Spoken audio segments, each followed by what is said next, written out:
Sebengaphezu kwe-3,700 abantu abahaqwe igciwane le-coronavirus KwaZulu-Natal, abangu-64 sebedlule emhlabeni ngenxa lesifo.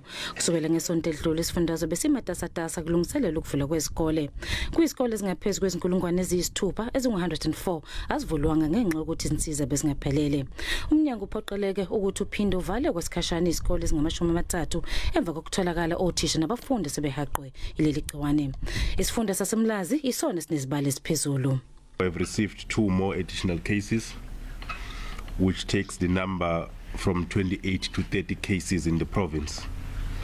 And in terms of the districts, there are 2 reported in Herikwala, 1 Ilembe, 2 Kingzechwayo, 6 Pinetown, 4 Ugu, 5 Umgungundlovu, 7 Umlazi, 1 Umzinyathi, 1 Uthukela, and 1 in Zululand.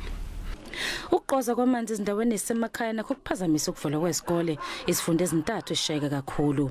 Isiphathimandla zomnyango wezemfundo esigcizelela ukuthi ngeke izikole ezingenazo insiza zikwazi ukuvula. When there is no water in school, we don't open the school. And there are instances where communities have helped themselves with water. Kusenjalo ukuvulwa esibhedlela sesikhashana eMgungundlovu, lesikhungo sinembhede engu-254. Kuphinde kwandiswa nabasebenzi bezempilo. Endabeni SABC ngu-Iindaba eMgungundlovu.